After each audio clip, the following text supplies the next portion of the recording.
જો રસાવાળું શાક હોય, ચિકન હોય, મટન હોય કે ફિશ હોય ને તો પછી ભગત મુઠિયા હોય, પણ આ રસાવાળું શાકમાં આ પૂળા જો ખાવાના મળી જાય તો ખરેખર મજા જ પડી જાય। આ પૂળા બનાવવા માટે ખાસ કરીને આપણને જાડું ચોખાનો લોટ દળાવેલું જોઈશે। આ રીતના આપણે કાઢી નાખવાનું છે લોટ, પછી એમાં થોડું પાણી નાખીને આ રીતનું બેટર બનાવી દેવાનું છે। બેટર જેમ બને તેમ આસું બનાવવાનું છે ને એના લમ્સ તોડતું રહેવાનું છે। તો પછી આ આપણું બેટર તૈયાર થઈ ગયું છે ને આપણે આ એક પૂળો મૂકી દીધો છે।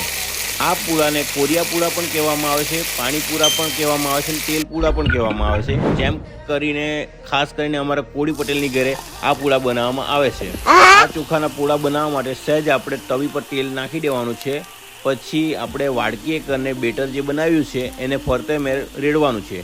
પછી જ્યાં જ્યાં ખાંચા રહી જાય છે એ ખાંચા આપણે પૂરી દેવાના છે। એ ખાંચા પૂરાઈ જાય એટલે આપણા પૂળાની સાઈઝ એકદમ ગોળ થઈ જશે ને ગોળ થયા પછી થોડોક આપણે રેડ થવા દેશું અને પૂળાને ફેરવી નાખવાનો છે।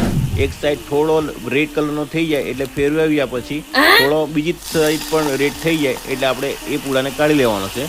તો આ રીતના આપણે પૂળા બનાવવાના છે।